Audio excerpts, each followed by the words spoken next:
Cantado não, encarnado. Gênesis 18:14. Ele vem e fala aos homens em sonhos, Gênesis 20:3. E em outras manifestações factuais, Êxodo 20:20, por exemplo, durante o êxodo, Deus vinha na nuvem e na coluna de fogo que ia diante do povo, Êxodo 19:9.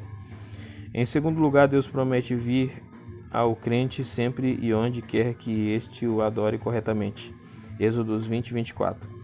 Os filisteus sentiam que Deus tinha vindo ao acampamento dos israelitas quando a arca do concerto chegou, 1 Samuel 4:7. Este uso associado com a adoração formal aparece em Salmos 24:7, onde está escrito que as portas de Sião se abrem para que o Rei da Glória entre em Jerusalém.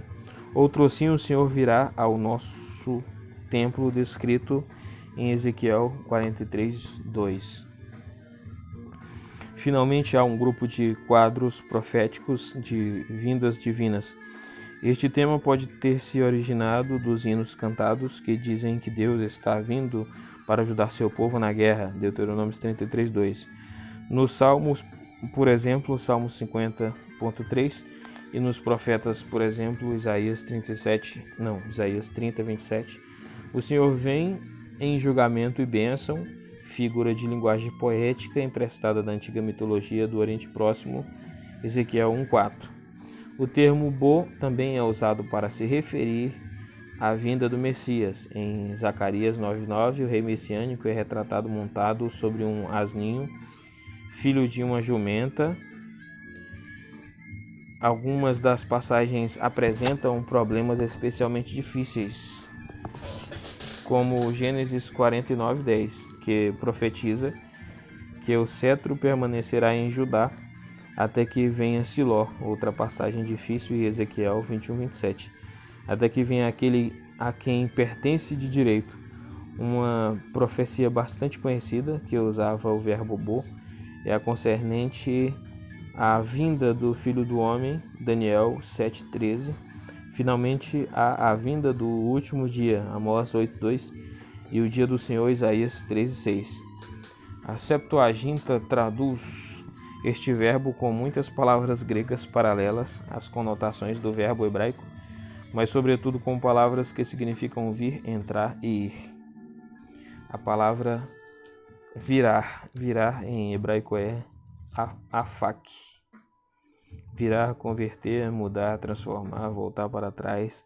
Palavra comum ao longo de vários períodos do hebraico, este termo aparece em outros idiomas semíticos, inclusive no acadiano antigo. É encontrado quase 100 vezes no hebraico bíblico, usado pela primeira vez no texto bíblico em Gênesis 3:24. A forma verbal hebraica indica que a ação reflexiva e uma espada inflamada que andava ao redor, que se revolvia, que girava. Em seu significado mais simples, afak expressa o giro de um lado para o outro, como virar as costas, Josué 7:8, ou como quem limpa a escudela, a limpa e a vira sobre a sua face, 2 Reis 21:13. Semelhantemente, Oséias diz que Israel é como um bolo que não foi virado, Oséias 7:8. O significado de transformação ou mudança é ilustrado com clareza na história do encontro de Saul com o Espírito de Deus. Samuel prometeu a Saul: e tu te mudarás em outro homem, 1 Samuel 10:6. E assim, quando o Espírito entrou nele, Deus lhe mudou o coração em outro, 1 Samuel 10:9. Outros exemplos de mudança são o coração de Faraó que mudou, Êxodo 14:5. Literalmente, o coração de Faraó foi virado, a vara de Arão que se tornou em cobra, Êxodo 7:15. A dança que virou lamento, Lamentações 5:15. A água transformada em sangue, Êxodo 7:17. E o sol que se converteu em trevas e a lua em sangue, Joel 2:31. O Salmos 41:3 apresenta difícil problema de tradução com o uso do verbo afak. Literalmente se lê: toda a sua cama tu, Jeová, mudas em doença. Devido ao paralelismo poético envolvido, o significado deve ser restauração de saúde. Assim podemos traduzir: na sua doença, tu curas todas as suas enfermidades.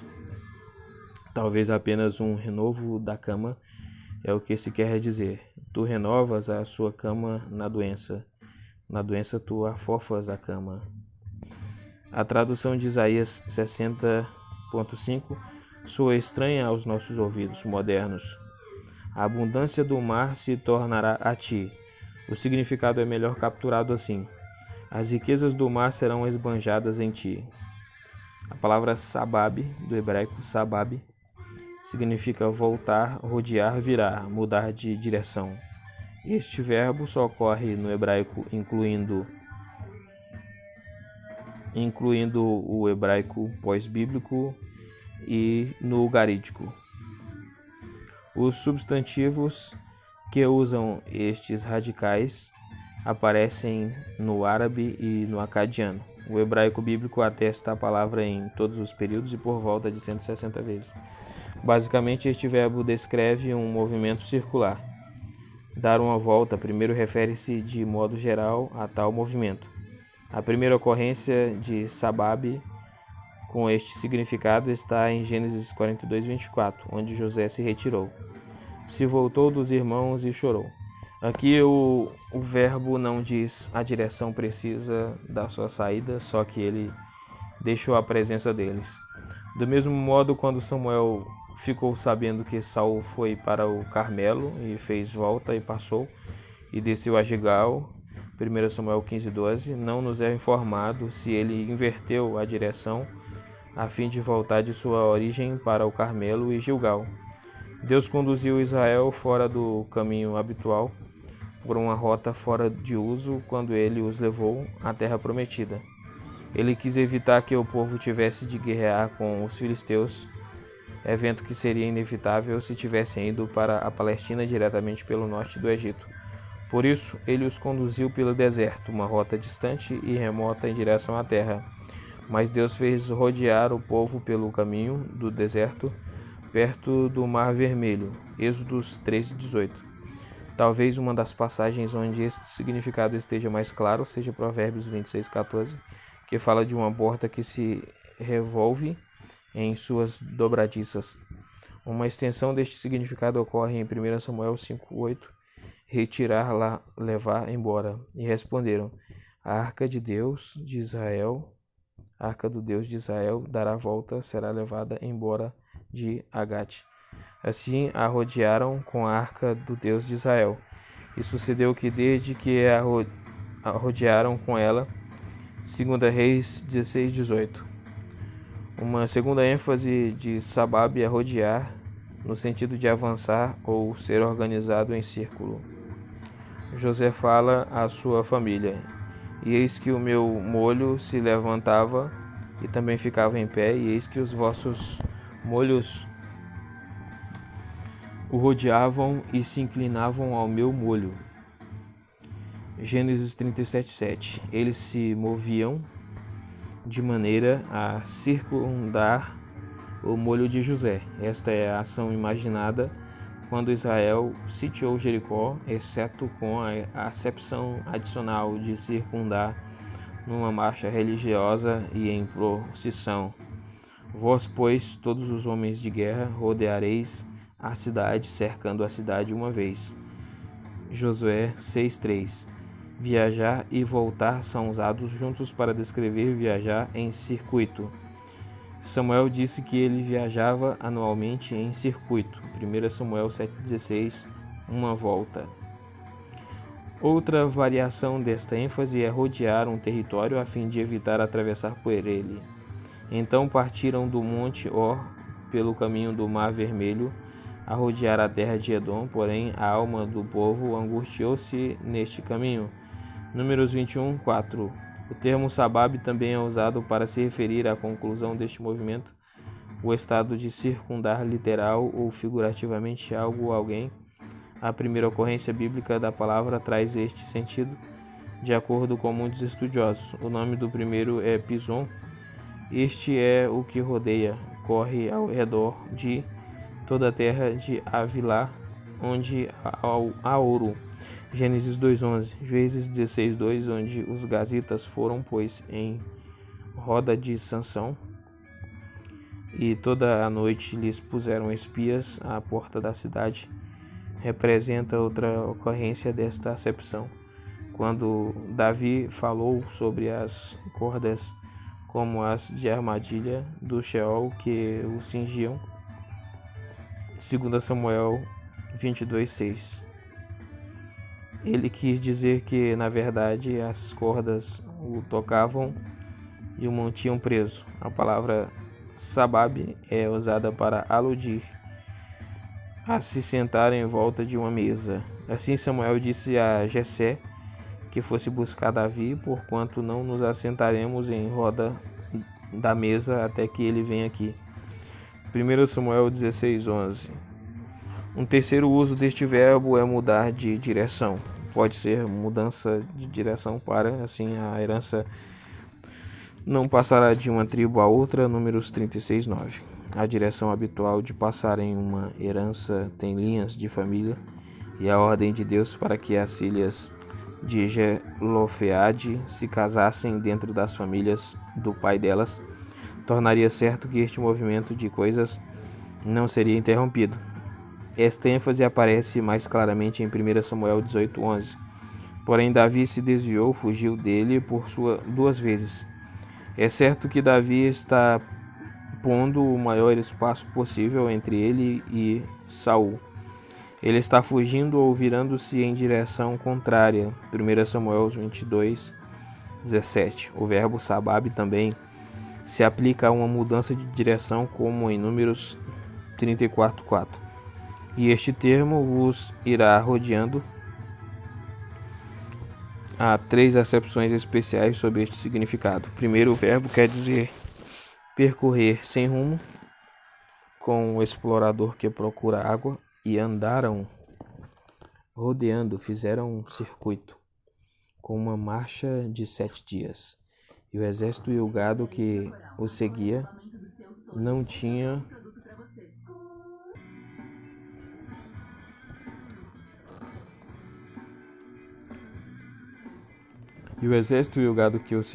tinham água.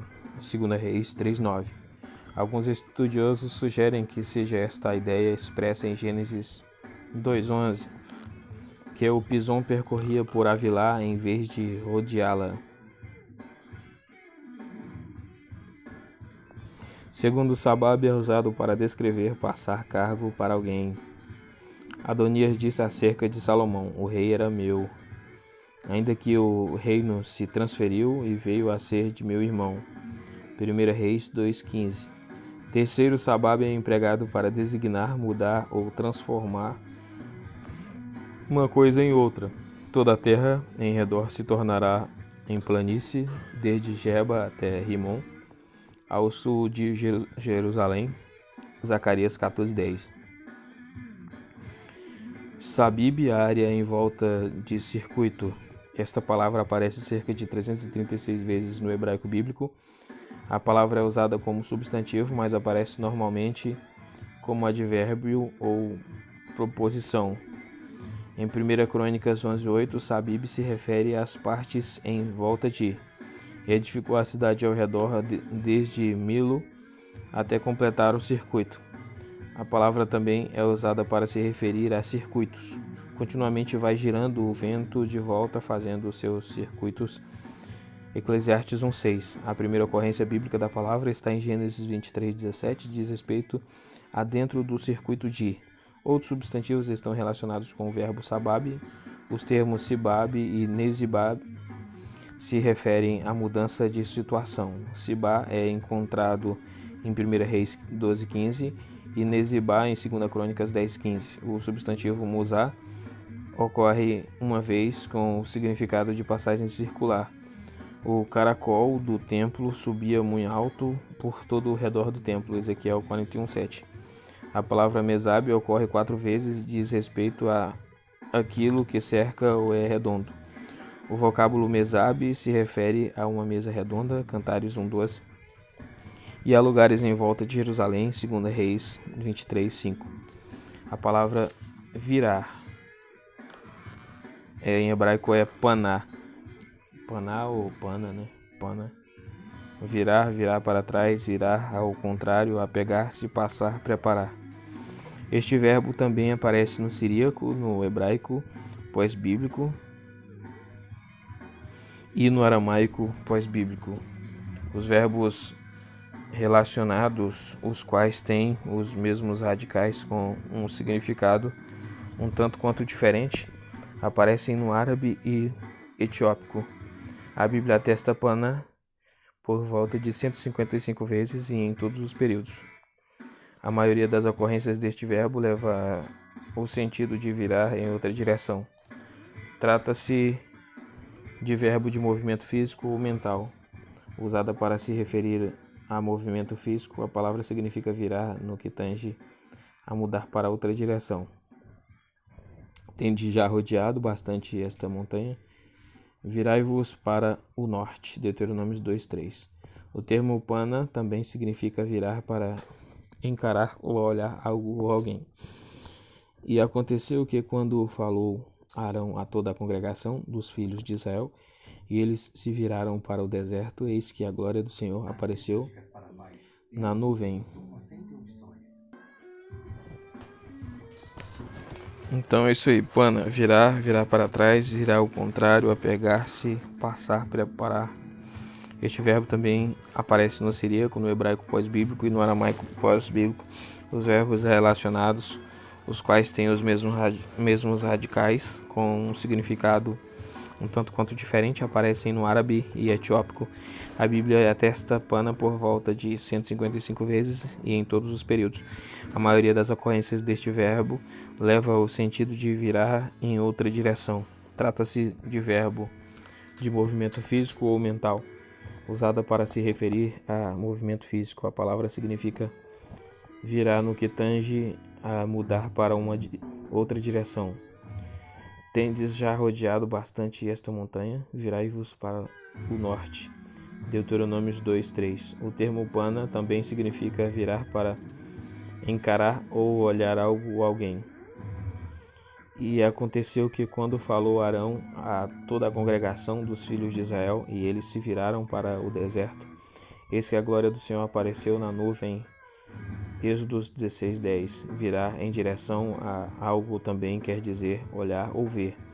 Lembra-te dos teus servos Abraão, Isaque e Jacó. Não atentes, não olhes para a dureza deste povo, nem para a sua impiedade, nem para o seu pecado. Deuteronômio 9:27. Extensão adicional do significado é vista em Ageu 1:9, onde pana significa procurar ou esperar. Olhastes para muito, mas eis que alcançastes pouco. Outro enfoque do significado é virar para trás a fim de ver. Isto é encontrado em Josué 8:20. E virando-se os homens de Ai para trás, olharam. Em outras passagens, o verbo quer dizer virar ao contrário, no sentido de olhar em todas as direções. Moisés olhou a uma e a outra banda, e vendo que ninguém ali havia, feriu ao egípcio e escondeu-o na areia. Êxodo 2:12. No sentido de virar ao contrário, paná também é usado para aludir a mudar de direção a fim de sair de cena. Então viraram aqueles varões o rosto, dali foram-se para Sodoma. Gênesis 18:22, primeira ocorrência bíblica do verbo. Usado para se referir à virada intelectual e espiritual. Este verbo significa apegar-se a algo. Deus ordenou Israel: não vos virareis para os ídolos, nem vos fareis deuses de fundição. Levíticos 19:4. Eles não deviam mudar a atenção e se apegar aos ídolos. Em uso até mais forte, este verbo representa a dependência de alguém, para lhes trazer a lembrança a sua iniquidade, quando olharem para trás, dependerem deles. Ezequiel 29:16. Às vezes virar ao contrário significa prestar atenção em alguém. Só fala a seus amigos agora: olhai para mim e vede se minto em vossa presença. Jó 6:28. Em ênfase diferente, a palavra conota a passagem de algo como o afastamento do dia. E Isaac sairá a orar no campo sobre a tarde. Gênesis 24, 63. Semelhantemente, a Bíblia fala do amanhecer como a virada da manhã. Êxodos 14, 27. A virada do dia é o fim do dia. Jeremias 6, 4. Usado em contexto militar, paná significa Coisa melhor que viajar? Claro que sim. Viajar com até 50% de desconto. Com a 123milhas.com você já programa sua viagem economizando. E ainda pode parcelar em até 12 vezes no cartão ou 5 vezes no boleto. Então essa palavra paná também é usado para se referir à virada intelectual e espiritual. Este verbo significa apegar-se a algo. Deus ordenou a Israel: não vos virareis para os ídolos, nem vos fareis deuses de fundição. Levíticos 19, 4. Eles não deviam mudar a atenção e se apegar aos ídolos. Em uso até mais forte, este verbo representa a dependência de alguém, para lhes trazer à lembrança a sua iniquidade, quando olharem para trás, dependerem deles. Ezequiel 29:16. Às vezes virar ao contrário significa prestar atenção em alguém. Jó fala a seus amigos: agora olhai para mim e vede se minto em vossa presença. Jó 6:28. Em ênfase diferente, a palavra conota a passagem de algo como o afastamento do dia. E Isaac saíra a orar no campo sobre a tarde. Gênesis 24:63. Semelhantemente, a Bíblia fala do amanhecer como a virada da manhã. Êxodos 14:27. A virada do dia é o fim do dia. Jeremias 6:4. Usado em contexto militar, paná significa deixar de lutar ou fugir diante do inimigo. Por causa do pecado de Acã, o Senhor não estava com Israel na batalha de Ai. Pelo que os filhos de Israel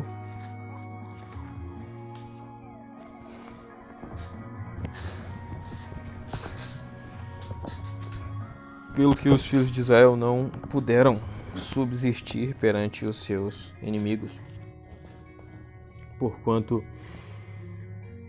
estão amaldiçoados. Josué 7:12. No radical intensivo, o verbo quer dizer remover, levar embora. O Senhor afastou os teus juízos, exterminou o teu inimigo. Sofonias 3:15. Limpar a casa, colocar as coisas em ordem, é o meio pelo qual se preparam acomodações para os convidados. E disse: entra, bendito do Senhor, porque estarás fora, pois eu já preparei a casa e o lugar para os camelos. Gênesis 24:31. Outra acepção é preparar um caminho para a marcha de vitória. Isaías diz: preparai o caminho do Senhor, endireitai o ermo, vereda a nosso Deus. Isaías 40:3 e Mateus 3:3. Pina é canto. A palavra pina em hebraico significa canto. Este substantivo ocorre 30 vezes no Antigo Testamento. Em Êxodos 27:2, a palavra se refere a cantos, e farás as suas pontas nos seus 4 cantos. Em 2 Reis 14:13, a palavra se aplica a uma torre de canto. Em Juízes 20:2, pina é usado figurativamente para designar a parte superior ou o cimo como canto ou defesa do povo. O substantivo panim também está relacionado com o verbo paná. Ocorre 2100 vezes e se refere ao rosto ou face de algo. A primeira ocorrência da palavra está em Gênesis 17:3. Penime, interno, dentro. Esse adjetivo ocorre em torno de 33 vezes e diz respeito à parte de um edifício, normalmente um templo. Temos uma ocorrência deste adjetivo em 1 Reis 6:27. E pôs estes querubins no meio da casa de dentro. Penimá significa dentro. Esta palavra ocorre por volta de 12 vezes. Identifiquemos uma ocorrência deste advérbio em 1 Reis 6:18. E o cedro da casa por dentro era lavrado de botões e flores abertas. Aqui a palavra se refere ao interior da casa. A palavra virgem, aqui é importante. Virgem é betulá. Betulá. Betulá. Moça solteira, virgem. Os cognatos desta palavra aparecem no ugarítico e no acadiano. Suas 50 ocorrências bíblicas estão distribuídas ao longo de todo o período da literatura do Velho Testamento. Esta palavra significa virgem, como está claro em Deuteronômio 22:17, onde diz que se um homem acusar, não achei virgem tua filha, o pai deveria dizer, porém eis aqui os sinais da virgindade de minha filha Betulim. O texto continua: e estenderão o lençol diante dos anciãos da cidade. O marido seria castigado e multado, que era dado ao pai da moça, porquanto divulgou má fama sobre uma virgem de Israel. Deuteronômios 22:19. Se fosse descoberto que ela não era virgem, ela seria apedrejada até a morte, pois fez loucura em Israel, prostituindo-se na casa de seu pai. Deuteronômios 22:21. Em várias passagens, esta palavra significa meramente uma menina crescida ou moça. O termo identifica sua idade e estado marital. Os profetas que denunciam Israel por desempenhar o papel de prostituta também a chamam de Betulá de Jeová ou Betulá, filha de Israel, Jeremias 31:4-21. As outras nações também são chamadas de Betulote, Isaías 23:12, Sidom, Isaías 47:1, Babilônia, Jeremias 46:11, Egito. Estas nações não são recomendadas por sua pureza. Na literatura ugarítica, a palavra é usada para aludir à deusa Anat, irmã de Baal e dificilmente virgem, o que era verdade sobre ela e de modo figurativo sobre estas nações, inclusive sobre Israel, era que ela era uma jovem vigorosa na plenitude de suas faculdades e solteira. Assim, Betulá é usado muitas vezes em paralelismo com o termo hebraico Bahur, que significa jovem,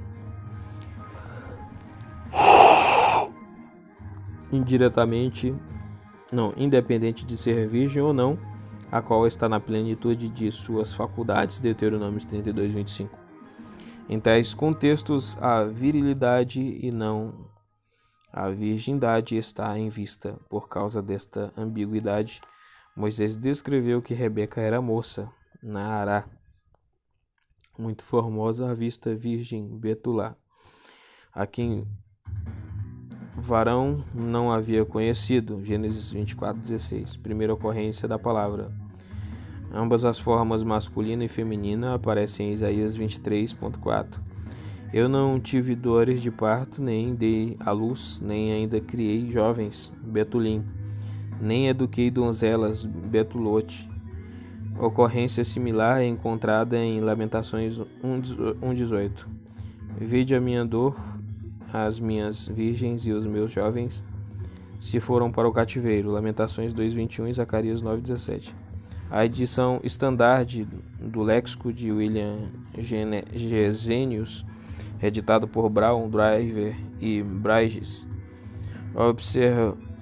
observa que a palavra assíria Batultu, masculino Batulu, é o cognato de Betulá. Esta palavra assíria significa moça solteira ou jovem solteiro. A maioria dos estudiosos concorda que Betulá e Batultu estão foneticamente relacionadas, ainda com discordem sobre se são verdadeiros cognatos. Vários contextos do Antigo Testamento indicam que Betulá deveria ser traduzido como frequentemente por moça solteira do que por virgem. Se é verdade, a etimologia de BDB está provavelmente correta. Então essa Betulá foi virgem 1, né? Virgem 1, agora é Virgem 2. Agora é a Alma. Olha só que as duas palavras vão significar virgem, que aí as pessoas vão dizer que a Maria, ela era uma Betulá e não uma Alma, né? Vão dizer que o texto não estava citando que seria uma virgem que geraria o Filho de Deus, né? Só que aí tem que estudar bem os termos para entender que os dois termos significam virgem. A palavra alma, virgem, moça.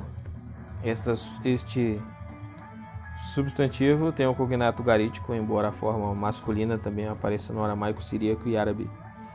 A forma feminina da raiz ocorre 9 vezes. As únicas 2 ocorrências da forma masculina Helen estão em 1 Samuel. Isso sugere que esta palavra era usada raramente, talvez porque outras palavras tivessem significado semelhante. Que Alma signifique virgem está bastante claro em Cantares 6:8. 60 são as rainhas e 80 as concubinas e as virgens sem número.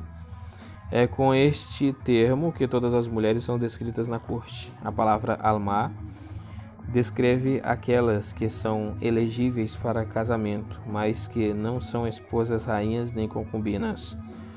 Todas estas virgens amavam o rei e o desejavam ser escolhidas para estar com ele e ser a noiva, como ocorreu com a Sulamita, que se tornou sua noiva. Cantares 1:3. Em Gênesis 24:43, a palavra descreve Rebeca, de quem é dito, em Gênesis 24:16, que ela era solteira, com quem nenhum homem havia tido relações sexuais. Salomão escreveu que o processo de galantear uma mulher lhe era misterioso. Provérbios 30:19. Naqueles dias, com certeza, o homem galanteava aquela que ele considerava ser virgem. Há vários contextos nos quais a virgindade de uma jovem está expressamente em vista. Assim, a alma parece ser usado mais para aludir ao conceito virgem do que ao estado solteiro, não obstante sempre se referindo a uma mulher que não tivera dado à luz. Isso torna a palavra ideal para ser usada em Isaías 7:14, visto que a palavra Betulá enfatiza a virilidade mais que a virgindade, embora seja também usada em ambos os sentidos. Nos dias que precederam o nascimento de Jesus, o leitor de Isaías